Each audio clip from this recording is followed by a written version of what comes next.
Bueno, la semana anterior nosotros dijimos la parte práctica de la carta de Pablo a los romanos.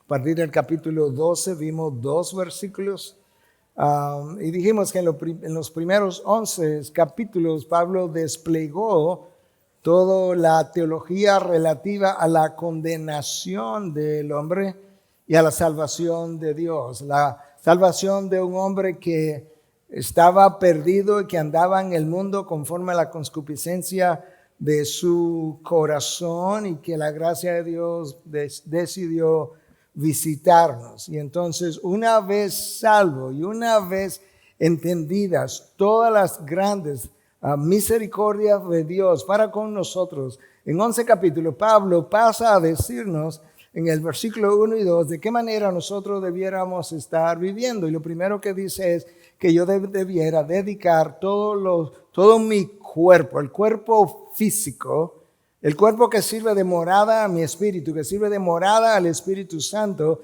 que yo debiera dedicar todos mis órganos sin distinción a lo que es el servicio de Dios. Que yo debiera hacerlo y pensarlo como una ofrenda, un sacrificio vivo, santo, aceptable a Dios, que Dios pudiera ver mi vida y decir la manera como Él está viviendo y la manera como está usando su cuerpo que yo le di, que yo entretejí en el vientre de su madre, es algo que yo puedo aceptar como una ofrenda santa y que yo recuerde que no es un sacrificio muerto como el del Antiguo Testamento, sino un sacrificio vivo. Y Pablo entonces me dice, pero eso no es suficiente. Tú necesitas al mismo tiempo acompañar esa entrega y esa ofrenda de ese cuerpo con una mente que no se adapta, que rehúsa adaptarse. No solamente que no se adapta, que ejerce una influencia activa, continua en contra de las influencias de este mundo para que pueda ser entonces transformada por medio de la renovación de la mente. Tú puedes ser transformado por medio de la renovación de tu mente, la cual ocurre a través de la palabra, de tal forma que finalmente tú puedas discernir cuál es la voluntad de Dios, que es buena, que es agradable, que es perfecta, y habiéndola discernido, que pueda entonces vivir en esa voluntad, lo cual es la esencia de vivir en obediencia. Luego Pablo comienza a decirme, pero tiene que recordar que ese trabajo que Dios ha hecho en una persona, se supone que esa persona va a vivir en una comunidad de creyentes. Y por tanto tengo que enseñarte cómo vas a vivir y a servir en esa comunidad de creyentes. Pero sin recordarnos que una vez yo he sido transformado, entonces yo ahora puedo servir. En otras palabras, la dedicación de mi vida a Dios precede al uso de tu servicio para Dios. Déjame decir eso otra vez. La dedicación de tu vida. No simplemente que yo levanté la mano y hice una profesión de fe. No. Si quieres servirle a Dios, la dedicación de tu vida precede al uso de tu servicio a Dios. Y entonces ahora Pablo, con ese entendimiento, quiere que tú y yo podamos leer y comprender mejor lo que él nos dice en Romanos 12, del versículo 3 al 8.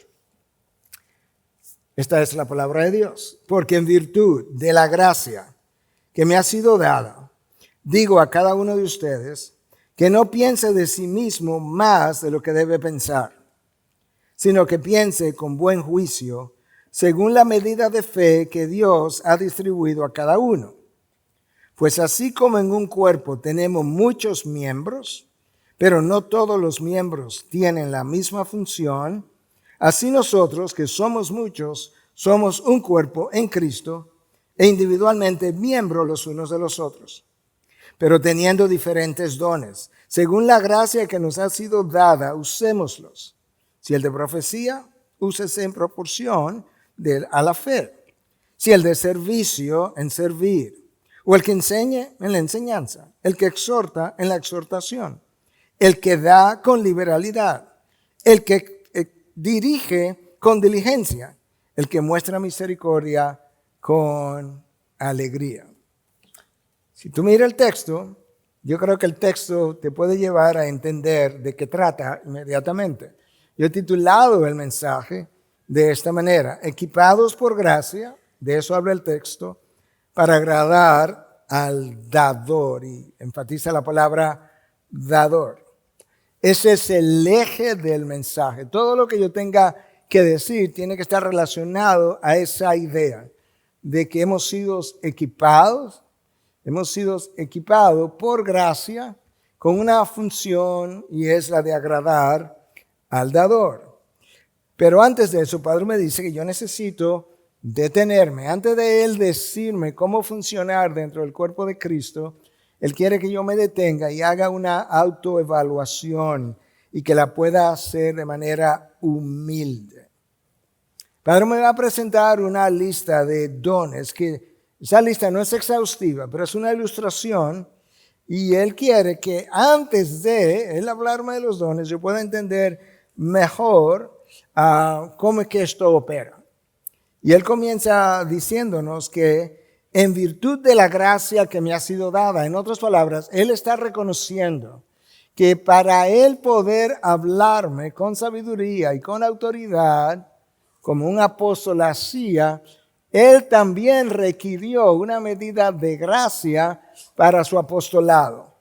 Con ese llamado, con esa medida de gracia que trajo a Él autoridad y sabiduría apostólica, Él entonces me dice que yo no debiera, o que cada uno de nosotros no piense de sí mismo más de lo que debe pensar, sino que piense con buen juicio según la medida de fe que Dios ha distribuido a cada uno. De nuevo, esto es un llamado a la introspección y a la humildad para ver acerca del equipamiento que Dios me ha dado, cómo pienso. Entonces, escucha el comentario de Donald Barnhouse acerca de esto en su comentario de Romanos. La humildad de que Pablo está hablando es una virtud vertical. ¿En qué sentido? ¿Cómo funciona?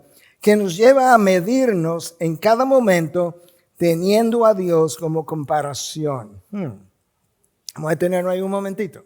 La tendencia nuestra es a compararnos con otros. Bueno, yo por lo menos no hago, yo por lo menos no digo, yo no soy como otros.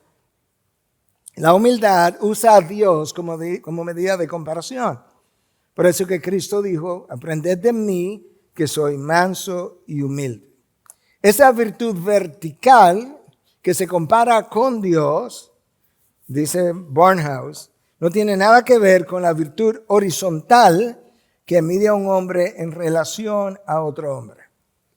Y si no nos queda claro exactamente a qué está apuntando Barnhouse, déjame ver si lo puedo ilustrar de la misma palabra.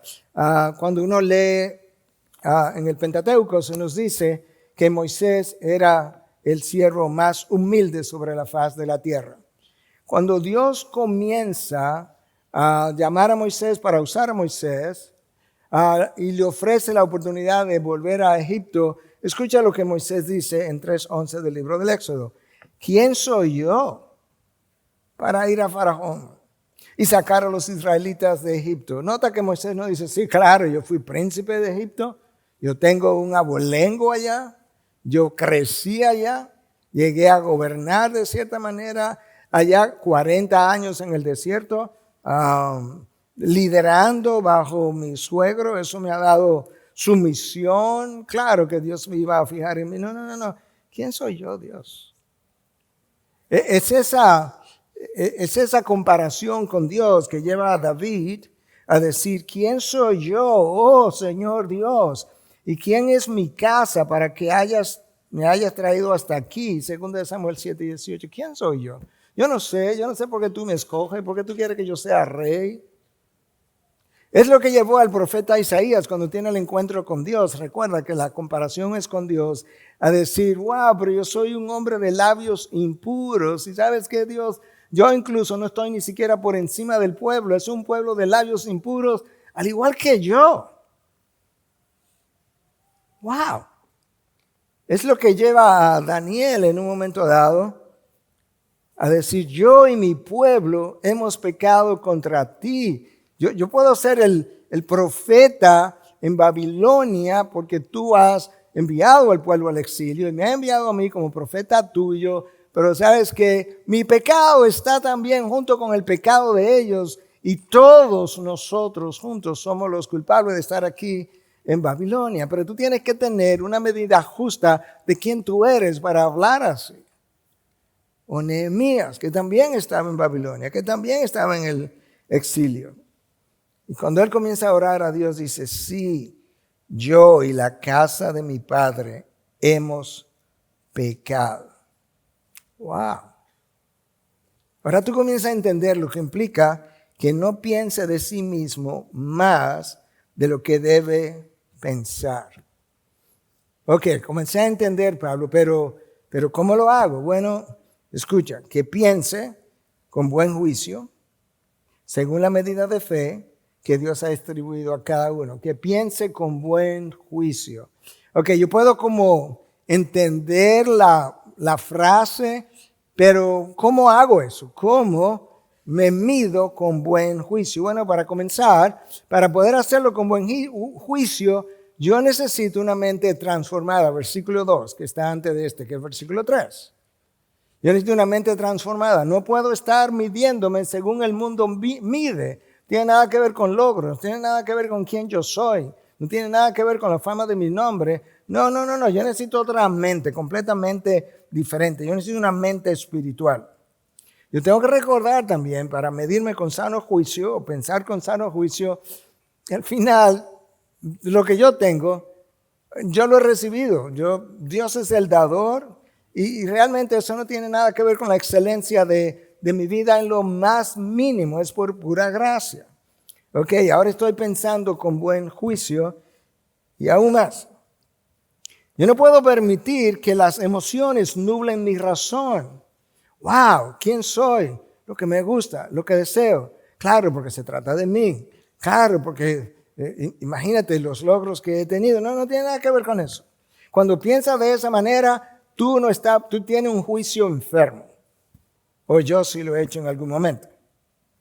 Entonces, ¿cómo es que voy a pensar? Bueno, así como Pablo está describiendo, la palabra describe, pero también de acuerdo a la medida de fe dada a cada quien.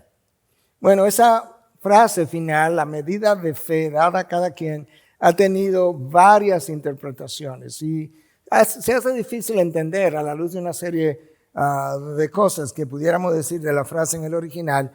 Pero yo creo que la medida de la fe es justamente esto, que no todo el mundo recibe el mismo grado, si quiero usar la palabra cantidad, de fe como don. Hay un don de la fe para creer, para ser salvo. Eso lo recibimos todos en la misma, ponle de esta manera, en la misma cantidad o grado.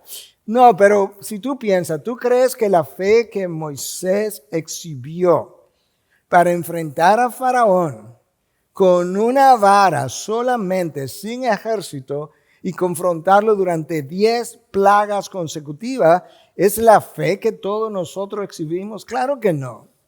Pero si Moisés hubiese sido simplemente un hombre de valor, porque él se hizo de valor, tendría algo de que gloriarse. Pero no, es una medida de fe que le fue dada a él. Lo mismo podemos decir de Lutero, que se enfrenta a todo ese imperio sacro-germánico en contra de un poder político y religioso del momento y sale triunfante como si fuera un hombre completamente no intimidado. Ese no es el mismo grado de fe que tú y yo tenemos, de manera que yo creo que Pablo nos está diciendo, hey, ten cuidado, no sea muy duro juzgar comparándote con otros, porque quizás tú has recibido un grado de fe para creer en la soberanía de Dios, en el control de Dios, en cualquier otra cosa que el otro todavía no ha recibido, no ha llegado hasta ahí, no ha recibido tanto como tú has recibido.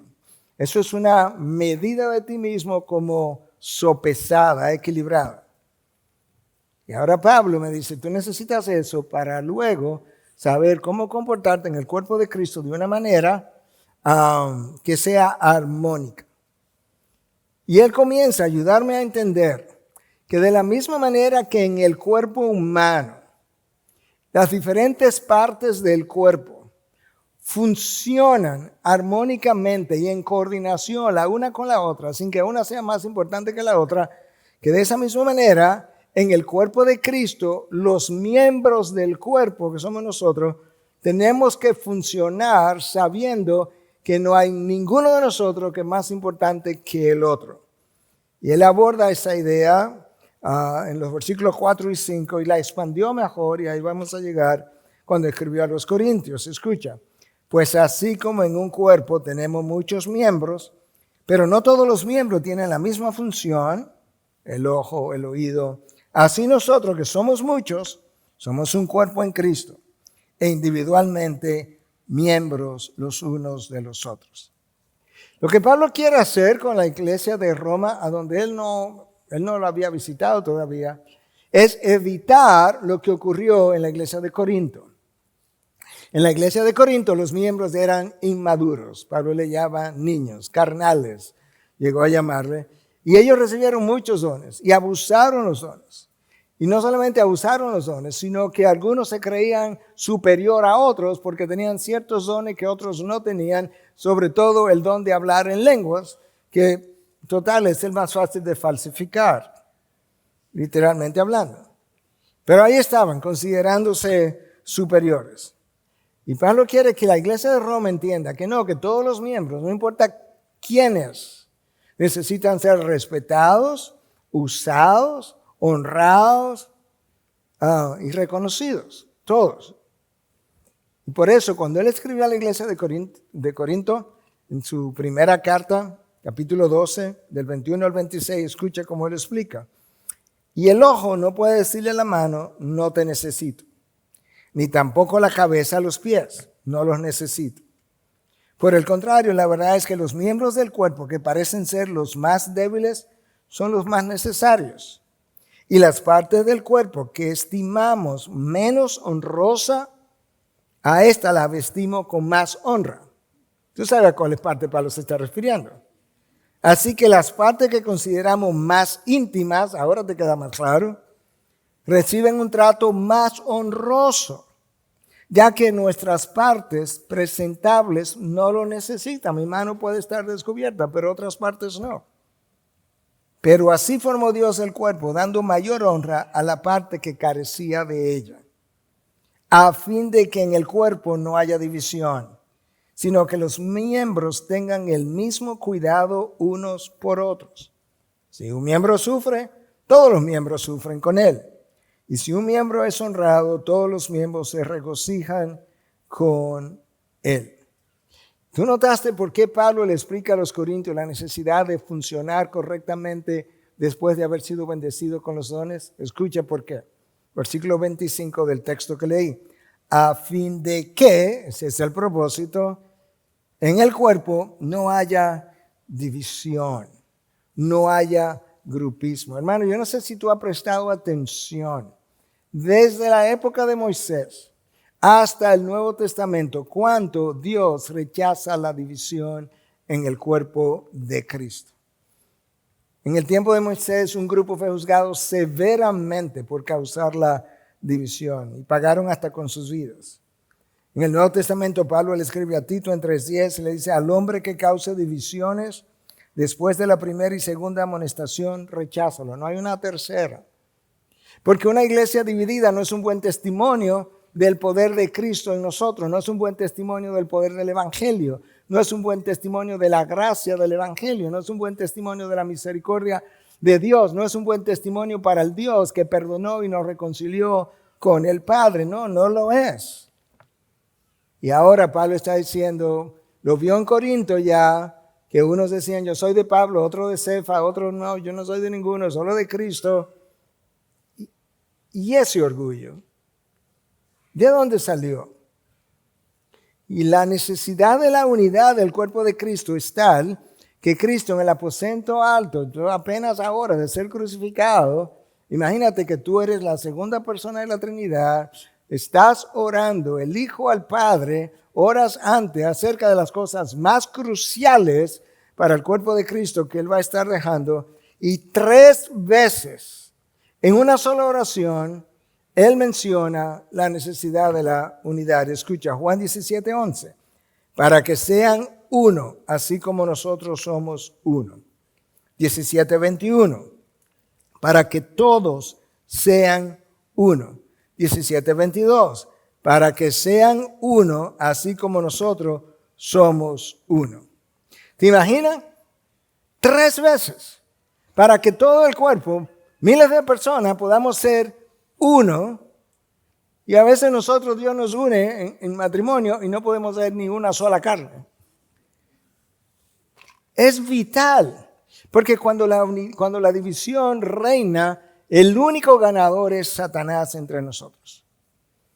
Entonces Pablo nos dice, ahora, ustedes tienen diferentes dones.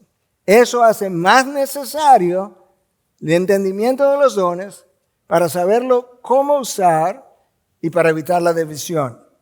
Escucha lo que dice Pablo en el versículo 6 del texto de hoy. Teniendo diferentes dones, según la gracia que nos ha sido dada, usémoslos. ¿Entendiste bien? Tenemos diferentes dones. Según la gracia, nadie que se imagine que él se ganó un don, que se mereció un don, que él tiene méritos para ese don. El don que tú tengas, no importa cuál, no se debe ni a tu posición económica, ni a tu nivel de educación, ni a tu nivel de inteligencia, ni el abolengo de tu familia. No se debe ni siquiera a tu santidad. Se debe a una gracia que Dios te dio, que tú no merecías y que te la dio para capacitarte para que hagas algo, porque cuando Él te pensó en la eternidad pasada, sabía cuál era el uso que te quería dar, y para que tú puedas hacer para lo que Dios te creó y te trajo a este mundo, no lo puedes hacer sin el don. Y el don no sale de ti, tengo que dártela por gracia, pero recuerda que tú no lo mereces. Ahora estamos pensando justamente. Hay 2 razones, hermano, por las cuales tú tienes el don o dones que tú tengas. 2, no más. Una, la gracia de Dios. Y 2, lo acabo de decir, es el propósito para el cual Dios te creó.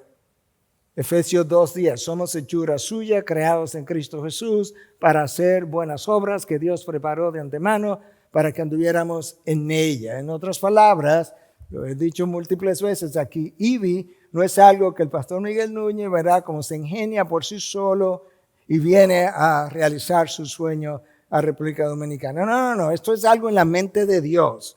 Y cuando Dios la ideó en su mente, la ideó con personas que Él iba a llamar para que pudiéramos caminar en su obra. Y nos hizo una invitación inmerecida para que pudiéramos levantar la obra de Él.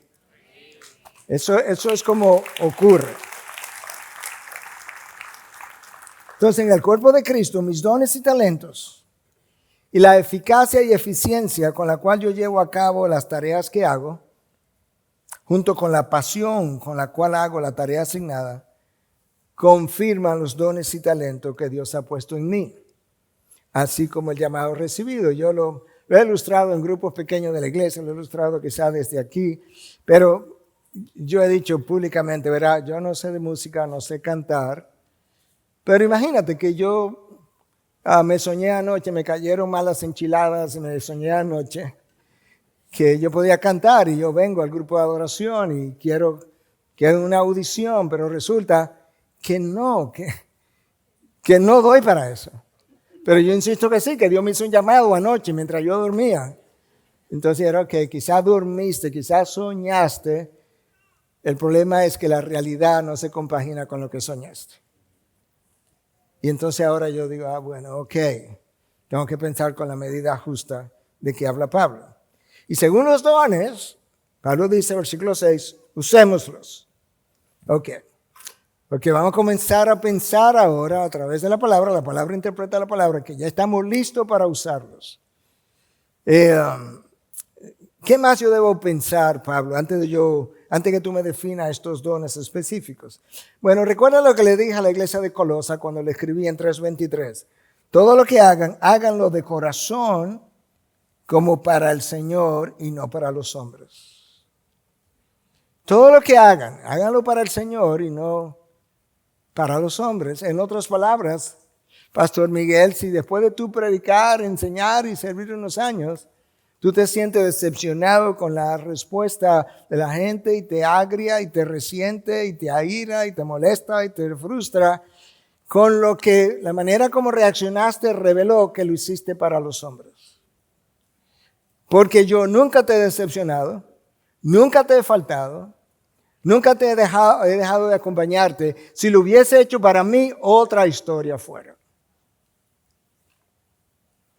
Entonces yo tengo que hacerlo para el Señor y no como para los hombres. Bueno, pero somos humanos y nos pasa, es verdad, todos hemos sido heridos, decepcionados, traicionados, todo lo que tú quieras.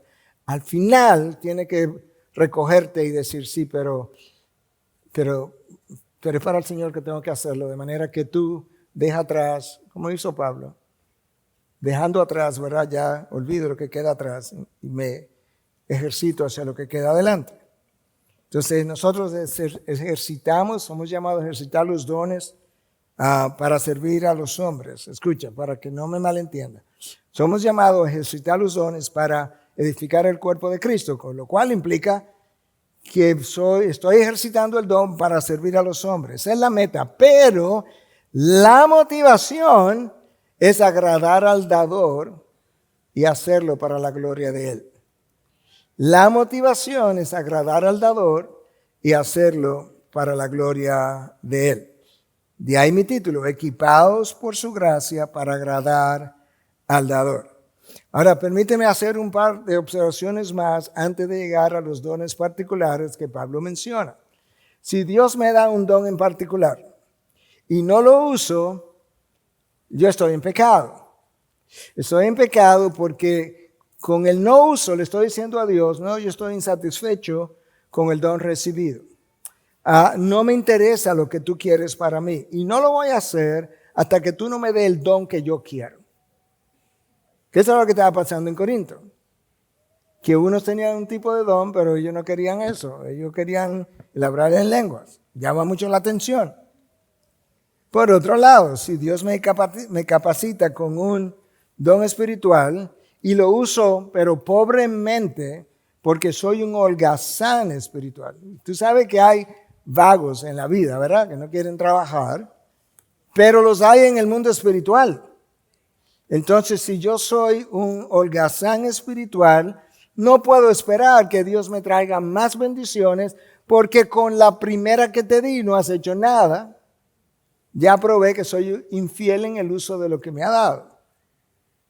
Asimismo, si recibo un don, aún un talento antes de nacer de nuevo, y resulta que me voy enorgulleciendo, de repente yo comienzo a confiar en el don y no en el dador de los dones. Y yo recuerdo perfectamente a la edad de 29 o 30 años, no tengo el tiempo para extenderme, algunos de ustedes conocen la historia, pero me pasó haciendo ronda, viendo pacientes en uno de los hospitales de Estados Unidos, y como yo estaba ahí medio molesto, como cuando hablé con Dios y le pregunté, Dios me enseñó, yo no oí su voz, pero me dejó entender, para que aprendas a confiar en el dador de los dones y no en el don que has recibido.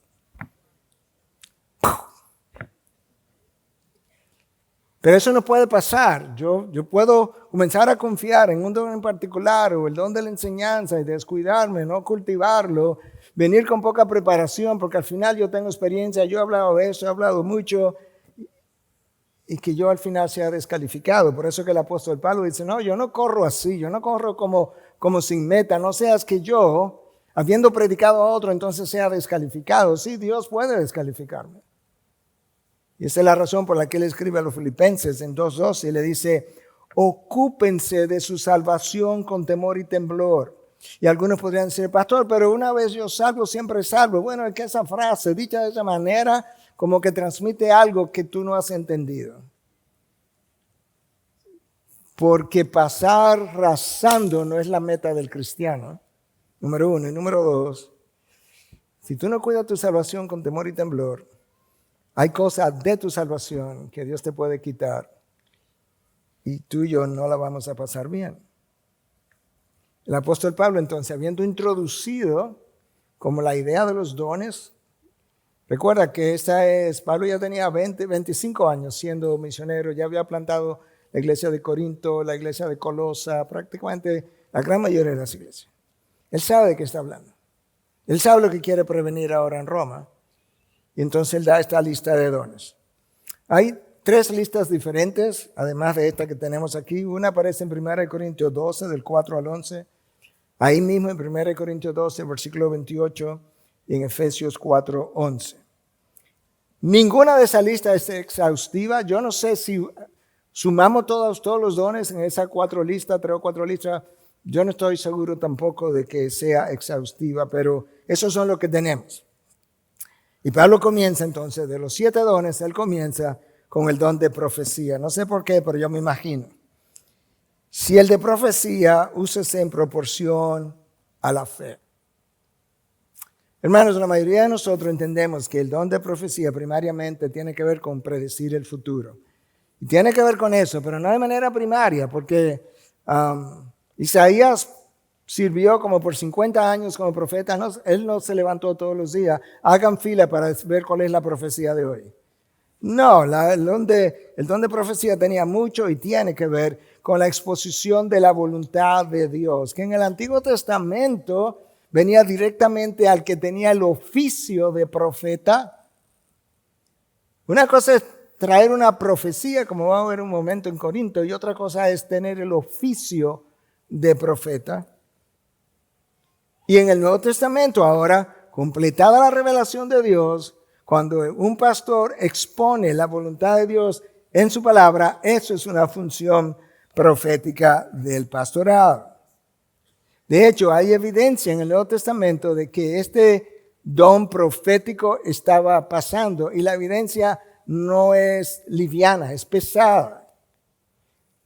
Porque los varios profetas que son mencionados en el Nuevo Testamento no tuvieron ni la misma autoridad ni la misma estatura de los profetas del Antiguo Testamento. Nunca, jamás, imposible. En la misma iglesia de Corinto, donde había un abuso de los dones, resulta que habían varias personas que decían que era profeta. Y parece que estaban todos profetizando al mismo tiempo.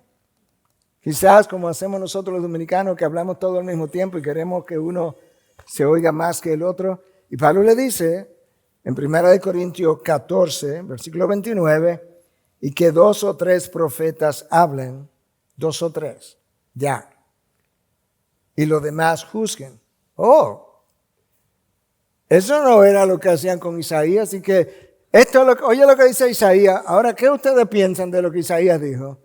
Eso no era. Cuando el profeta hablaba en el Antiguo Testamento, Dios hablaba. No había nada que cuestionar. En el Nuevo Testamento, ya en Corinto, Pablo dice, mira, dos o 3 profetas a lo sumo, y los demás que están alrededor que juzguen si eso es congruente con la revelación que ya ustedes tienen del Antiguo Testamento, si es congruente con el carácter de Dios, si es congruente con el resto de lo que ahora nosotros los apóstoles estamos enseñando, y si no, rechácenlo. Tú puedes verlo ahí. Pero tú puedes verlo también en el capítulo 14, versículo 3, cuando el apóstol Pablo define el don de profecía. Escucha lo que Pablo dice. 1 Corintios 14, 3. Pero el que profetiza habla a los hombres, ¿para qué? Para edificación, exhortación y consolación. O sea que no me va a decir nada del futuro. Te estoy definiendo lo que es. Eso es exactamente lo que yo estoy haciendo esta mañana a partir de la palabra. Yo estoy predicando, exponiendo la palabra para edificación, para exhortación y consolación. Y no voy a llegar incluso a la experiencia entre Agabo, profeta Agabo, las 4 hijas de Felipe, que tuvieron una revelación que Pablo también tuvo, y Agabo y las hijas de Felipe no querían que Pablo fuera a Jerusalén, y el apóstol dijo, no, pues yo sí voy porque para allá que Dios me mandó. Y ahí teníamos entonces profeta y apóstol encontrados en cuanto a qué hacer. Y cuando Pablo dijo, no me van a persuadir, me voy. ¿Qué dijeron? Bueno, porque se haga la voluntad de Dios. No eran la misma, no tenían el mismo peso. Era un don que ya estaba pasando. Y ahora lo que nosotros tenemos es una función profética. El don de profecía. El don de servicio. Quizás ese sea uno de los mejores dones y el que debiéramos estar pidiendo más, entre algunos otros que están aquí mencionados. Yo conozco gente que están locos por hablar en lenguas, pero no conozco a nadie que me esté diciendo, yo estoy loco, que Dios me dé el don de servicio, para yo gastarme sirviendo. ¿Usted ha oído eso? Y por aquí adelante dicen, parece que yo no soy el único. No, porque es que eso no me pone en el centro de atención. Ahora, todos los hijos de Dios tienen una responsabilidad de servir. Yo no puedo decir que, bueno, yo no sirvo porque yo no tengo ese don. No, ahora sirve menos. Todos tenemos una responsabilidad de servicio. Ahora, la persona que tienen el don de servicio son personas humildes. ¿Sabe por qué? Porque al orgullo no le gusta servir. Es a la humildad que le gusta servir. Las personas que tienen un don de servicio, ellos sirven con frecuencia. Y son movidos al servicio a todo el mundo, no selectivamente. Son tan movidos al servicio que también ellos tienen que cuidar eso, porque le puede pasar lo que le pasó a Marta, que probablemente tenía el don de servicio, pero queriendo servir tanto se estaba descuidando y tú puedes terminar sirviendo, no de la llenura del Espíritu, sino del vaciado del Espíritu. Y en ese momento comienza entonces a resentir lo que venías haciendo por tanto tiempo. Pero las personas que tienen el don del Espíritu sirven con gusto, sirven con alegría, sirven por amor a Cristo, Gálatas 5:13. Son personas que como les gusta servir, le dan preferencia a otros. Por así decirlo, dejan su cama para dársela a otros. Las personas con este don, ellos han llegado a entender que no hay ninguna función que esté por debajo de ellos, ningún servicio, así sea lavar los pies o trapear, nada de eso está por debajo de ellos. De hecho, esas personas son como las ramas de los árboles. ¿Tú has visto las ramas de los árboles cuando están muy llenas de fruta? Mientras más frutos tienen, más se doblan hacia el piso. Así son los siervos. Así son las personas con el don de servicio, todo el tiempo. Entonces ese es un don que Pablo menciona aquí, don de profecía. Número 2, don de servicio, el don de enseñanza. Aquí los que tienen el don de enseñanza tienen que recordar que tú puedes ser tentado fácilmente de una manera muy ligera a sentirte superior a otro porque tú sabes, tú conoces, tú enseñas, el otro se somete, el otro te pide explicación. Pero todo eso es por gracia. Si es verdad que puedes hacer todo eso, es por gracia. Eres inmerecido también. Ese don está relacionado al estudio y la proclamación de la palabra. Es alguien que como Dios le dio un don, al estudiar la palabra, él puede ver con mayor claridad qué es lo que la palabra significa en este contexto. Él puede ver, no solamente entender el texto, él al mismo tiempo comienza a entender de qué manera lo explico. Comienzo a entender incluso de qué manera lo aplico. Él quiere estudiarlo, pero él quiere explicarlo y él quiere aplicarlo. Y cuando lo hace, lo comunica con claridad. Son personas, y este es un don igual que se da por grado, como voy a proveer, a mostrar ahora, pero son personas que pueden tomar textos complejos y enseñarlos de una forma llana que la gente pueda entender sin perder la profundidad. Y yo creo que el mejor ejemplo de eso es Cristo mismo. El Sermón del Monte, si tú lees el Sermón del Monte, ahí no hay nada gramaticalmente, semánticamente difícil de entender. Todo está llano. Pero cuando tú comienzas a profundizar en el Sermón del Monte, es como que no hay fondo, como que tú no terminas. Y al final, lo que esta gente dice que le escucharon, gente campesina en Galilea, sin ninguna preparación, dice, wow. Pero este hombre habla como uno que tiene autoridad y no como los fariseos. Ellos tenían educación, ni como los escribas. Ellos tenían educación. No, sino como uno que tiene autoridad. Escucha, la palabra de Dios empoderada por el Espíritu de Dios y enseñada por un expositor que ha recibido el don de enseñanza, le confiere al comunicador, él no la tiene, una autoridad especial que no proviene de él. Nada es de él.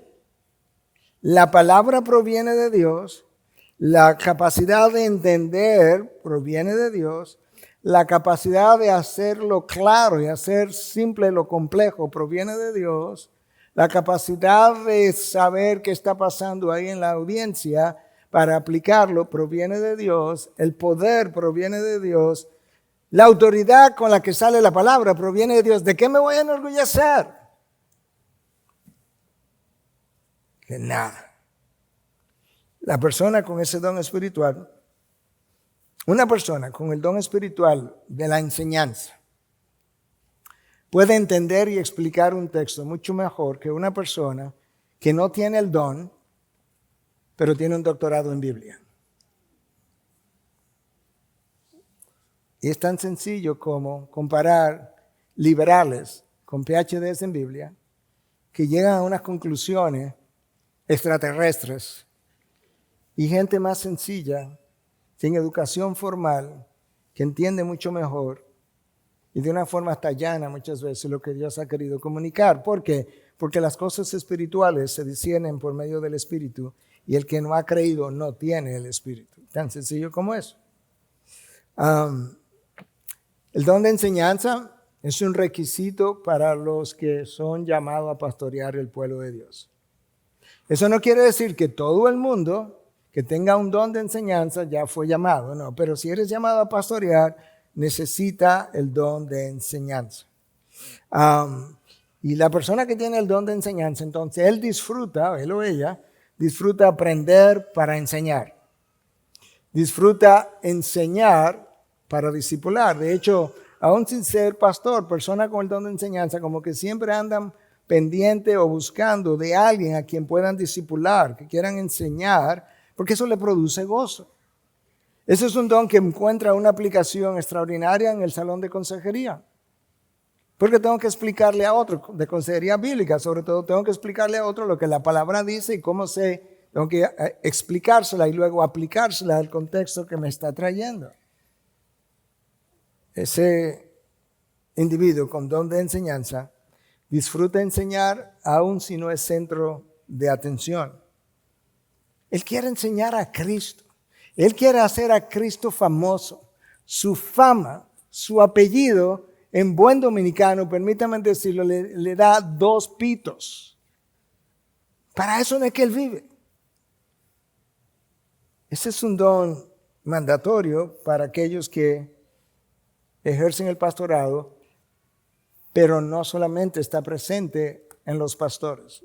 Yo creo que eso está claro de múltiples formas, pero donde más claramente lo puede ver en Efesios 4:11, donde dice que Dios les dio a unos ser apóstoles, a otros profetas, a otros evangelistas, a otros pastores, eso es un don, y todavía a otros enseñanza, don de enseñanza. Separó Pablo el don de pastorear del don de enseñanza. Claro, yo puedo estar en un seminario bíblico, yo puedo ser un profesor de escuela bíblica, yo puedo ser un profesor de grupos pequeños, yo puedo ser un profesor de grupo de discipulado o de un discipulado individual y tener un don de enseñanza. Ese don de enseñanza, al igual que ocurre con otros dones, pero lo voy a ilustrar con el de enseñanza, puede ser cultivado y puede crecer y debiera crecer. Mira un buen texto en Hechos 18 para ilustrar eso, versículo 24 al 26. Llegó entonces a Éfeso un judío que se llamaba Apolos, natural de Alejandría, hombre elocuente, ve anotando, hombre elocuente y que era poderoso en las escrituras. Tenía que tener don de enseñanza. Este había sido instruido en el camino del Señor, recibió instrucción. Y siendo ferviente en espíritu, no poca cosa, hablaba y enseñaba con exactitud las cosas referentes a Jesús, aunque solo conocía el bautismo de Juan. Y comenzó a hablar abiertamente en la sinagoga, pero cuando Priscila y Aquila lo oyeron, lo llevaron aparte y le explicaron con mayor exactitud el camino de Dios. Ok, aquí está. Aquí está Apolos, que tiene un don de enseñanza, que es elocuente, que es poderoso en palabra, que explicaba las cosas acerca de Jesús con exactitud. Lo único que a él le faltaba revelación, explicación.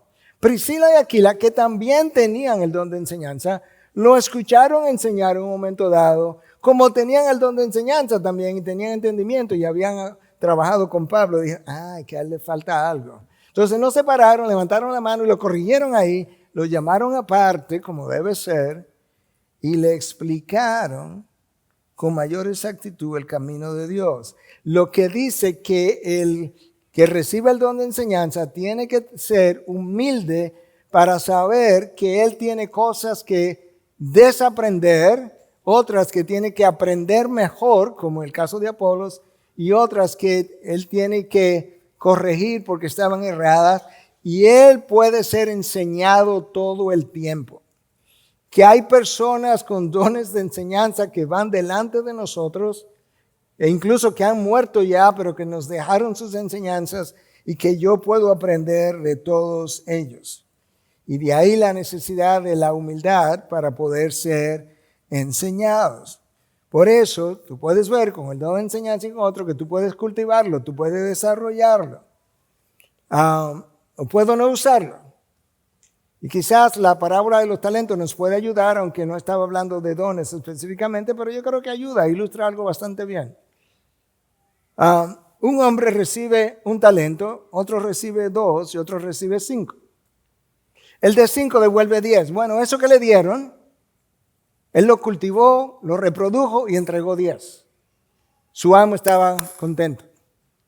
Luego hay otro que recibió 2, lo reprodujo y entregó 4. Su amo, que representa a Dios, estaba contento. Pero hay uno que recibió 1 y eso que recibió no hizo nada con él. Él era un holgazán.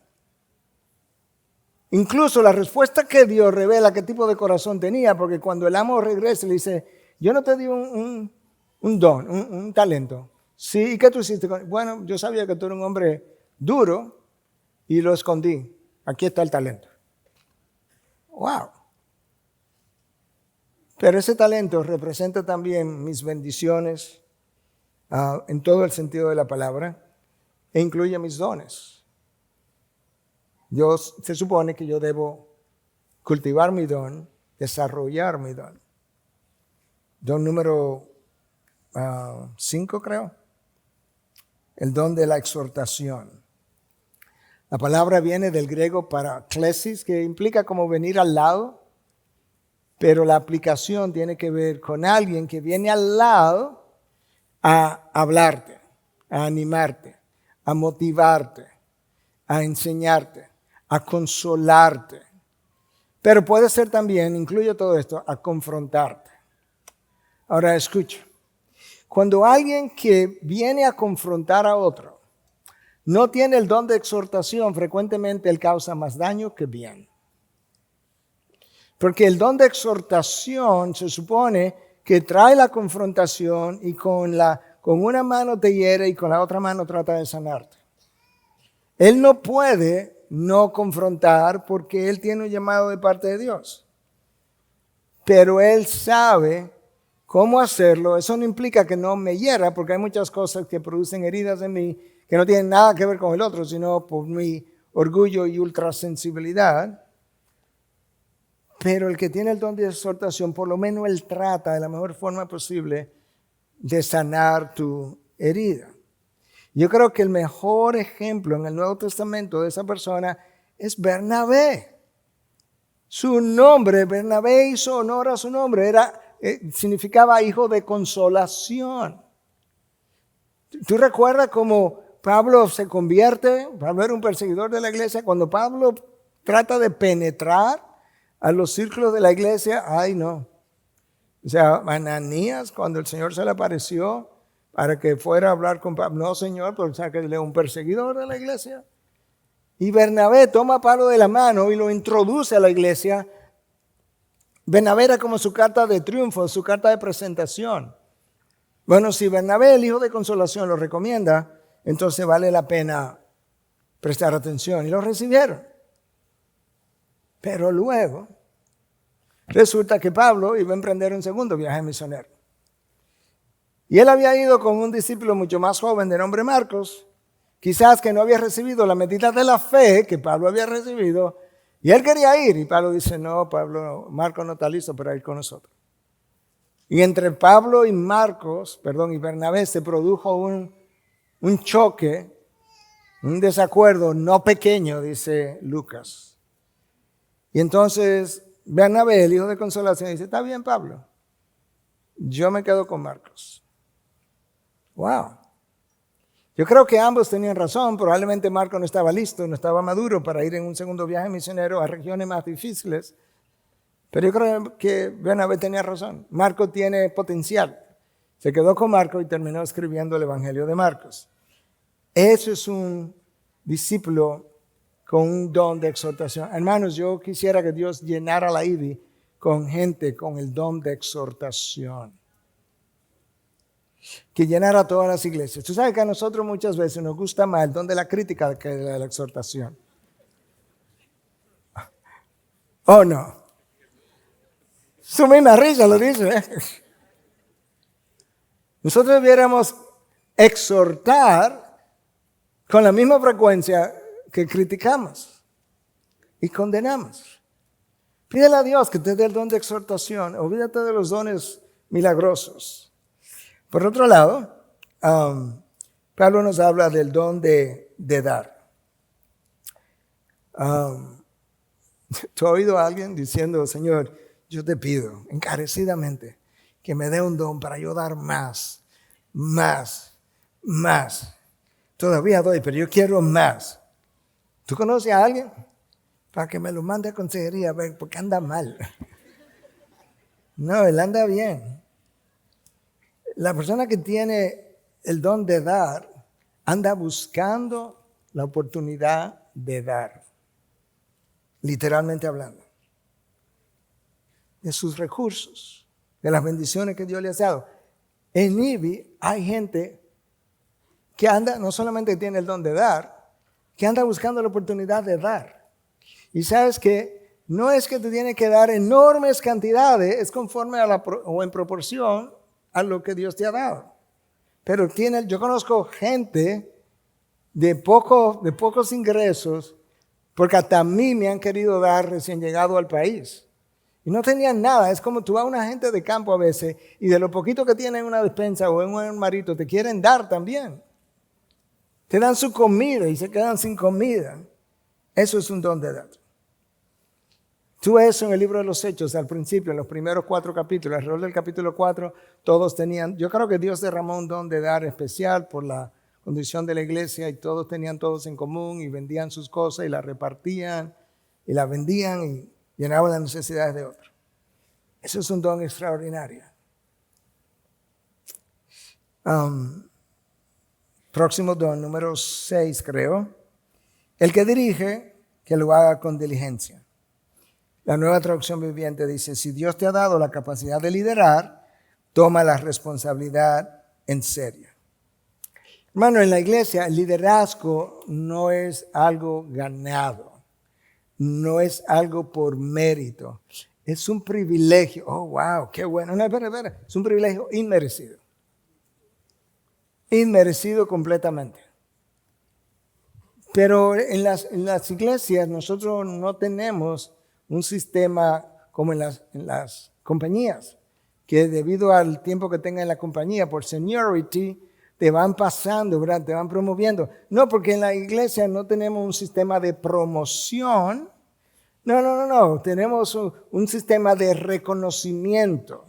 Nosotros no hacemos ancianos, nosotros no hacemos diáconos, nosotros no hacemos nada. Nosotros reconocemos públicamente a aquellos que ya vienen ancianando, o pastoreando, o diaconizando, o cualquier otra cosa. Tú primero ve, tú primero observa, y cuando están haciendo lo que se supone que esa persona haga, entonces tú los reconoces. El líder en la iglesia es primero un siervo, y lo es para su gloria. Y él necesita modelar lo que enseña. Ahí también hay un crecimiento. Yo creo, no sé cuánto modelo lo que enseño hoy, eso lo determina Dios, pero yo creo que a la edad que tengo modelo lo que enseño mejor que cuando comencé a plantar la iglesia, porque hay un crecimiento en cada una de estas cosas. El líder de la iglesia no es un gobernante, él no gobierna por decretos, él gobierna por ejemplo, por modelar. Él se ve como Pablo se vio. ¿Tú sabes qué es lo primero que Pablo dice cuando va a escribir esta carta? Lo primero. Pablo, yo, esclavo de Cristo. Bingo. Eso es lo que tú y yo somos, esclavo de Cristo. Pastor, pero mi Biblia dice siervo. Sí, porque como que la palabra esclavo le resulta muy pesada a mucha gente. La palabra traducida como, la palabra esclavo es traducida en el sentido de que estoy hablando, es traducida en el Nuevo Testamento como de las 124 veces que la usa. El original la traduce una sola vez como tal. Como que le salimos corriendo a esa palabra. Pero dice, no, yo soy un esclavo de Cristo. Y ese esclavo de Cristo se debe a su amo. Y él lidera por derechos. Por ejemplo, no por derechos. Él conoce, el líder del pueblo de Dios, tiene que conocer las ovejas, tiene que saber dónde están, tiene que saber de qué carecen. Y él trata entonces de conocer a Dios, caminar con Dios, conocer las ovejas, para mover el pueblo de Dios de donde está al lugar donde Dios quiere que esté. Moverlos, el pueblo de Dios, hacia los propósitos de Dios, para usar el lenguaje de Henry Blackaby. Es una responsabilidad monumental. Y no sé si lo habías pensado, pero tempranamente, tan tempranamente como en el segundo libro de la Biblia, Dios demuestra que el don de liderazgo, al igual que los otros, son dados en grados. Cuando Moisés estaba tratando de liderar al pueblo por sí solo, su suegro, Jetro, viene y le visita. Y dice, Moisés, tú no puedes hacer esto. Oye, escoge 70 hombres que sean honestos, que no sean amadores de ganancias deshonestas, etcétera, etcétera. Le dice, y nómbrale jefes. Pero ¿cómo así, suegro? Jefes de 1,000, de 100, de 50 y de 10 personas. Claro, los dones son dados en grados. Quizás el de 1,000 ayuda a liderar a los de 100, y los de 100 a los de 50, y los de 50 a los de 10. Y eso nos ayuda a funcionar como cuerpo de Cristo, en aquel caso, como pueblo de Dios. ¿Y cuál es parte de la idea de eso? De que todo el mundo está cerca de algún líder. Uno está cerca de un líder de 10, pero luego está cerca de un líder también de 50. No tan cerca, pero cerca. No tan cerca, pero de uno de 100. No tan cerca, pero estoy cerca de uno de 1,000. Y no tan cerca, pero ya estoy casi llegando a Moisés, de acuerdo a la complejidad de los problemas. Eso fue lo que Jetro le dijo literalmente a Moisés. Y así funcionamos mucho mejor. Y finalmente, Pablo menciona el don de misericordia. Yo sé que el pastor de hoy se ha extendido, un problema que él tiene, pero esto que está aquí yo no sé qué cortarle. De manera que ya voy a terminar con el don de misericordia. ¿Conoce a alguien que te ha dicho, Señor, dame el don de misericordia? A mí me encantaría perdonar. Me encantaría dolerme con los que están dolidos. Me encantaría ayudar a los que están en dificultad. ¿Lo conoces? No. De esos dones no. Si fuera el de profecía, sí. Si fuera el de hablar en lengua, también. El de hacer milagros, mucho más. No, el don de misericordia. Déjame leerte de esta fuente y con eso cierro. ¿Cómo entiende el don de misericordia? Yo creo que es bastante sucinto y bastante claro o explicativo. La misericordia es lo que expresamos cuando Dios nos guía a ser compasivos, escucha, en nuestras actitudes, en nuestra disposición. Ya estamos siendo compasivos sin hablar ni actuar, en nuestras actitudes, palabras y acciones. Es más que servir o es más que sentir compasión por alguien, es amor en acción. La misericordia desea responder a las necesidades inmediatas de los demás y aliviar el sufrimiento, la soledad y el dolor. La misericordia aborda las crisis físicas, emocionales, financieras o espirituales con un servicio generoso y abnegado. La misericordia defiende a los humildes, a los pobres, explotados y olvidados, y a menudo actúa en su favor. El ejemplo máximo fue Cristo mismo. A los pobres les dio de comer. A los humildes le llamó bienaventurados. A los explotados, como las prostitutas, explotados por otros. La mujer samaritana, explotada por 5 maridos que hicieron uso de ella. Se aprovecharon de ella y todos la soltaron, y después, si te vi, no me acuerdo. Y que tenía un 6º hombre que también la estaba explotando, la estaba usando. Cristo se le acercó. Le dijo, tú tienes más valor para mí que todos los hombres que tú conoces. Olvidados. Y luego actuó en su favor.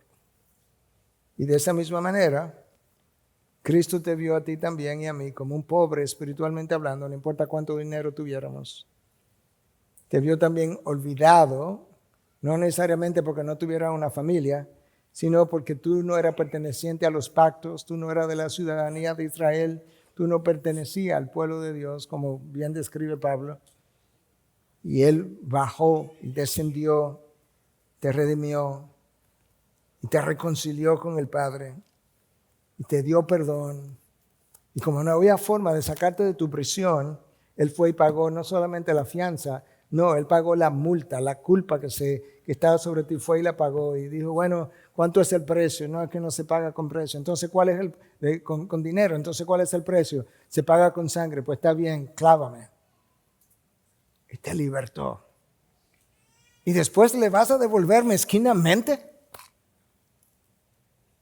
¿No te vas a ofrecer para servirle a Él y a todo su pueblo? ¿Te vas a dejar usar por el mundo? ¿Te vas a dejar usar por otros que te usan, te exprimen, te sueltan? En vez de dejarte usar por Dios, que te cuida, que te cultiva, que te sana, que te protege, que no tiene nada que quitarte, que lo único que Él puede hacer es darte cuando los otros tienen mucho que quitarte. ¿A quién le va a servir? ¿A Dios o a los hombres? Por eso es que tu vida, ofrecida como ofrenda de sacrificio santo, sacrificio vivo, santo y aceptable a Dios, ese es lo único razonable, lógico y congruente con los clavos de la cruz. Cualquier otro grado u ofrenda que le devolvamos a Dios es indigna del Dios que se sacrificó por nosotros. Padre, gracias por tu palabra que nos enseña, nos recuerda, nos corrige, nos endereza, nos aclara. Permite ahora que nosotros podamos irnos rumiando estas verdades y entonces que luego que las rumiemos podamos mejorar el servicio que estamos dando o comenzar a servir de alguna manera dentro y fuera de tu iglesia para agradar al dador de la vida y al dador de todo lo demás que nosotros poseemos. En Cristo Jesús. Amén. Nos paramos y cantamos. Gracias por acceder a este recurso. Espero que haya sido de gran bendición para tu vida. Te sugiero que te suscribas a este canal de forma que tú puedas recibir notificación la próxima vez que hayamos subido un nuevo recurso que pueda servirte de instrucción y bendición.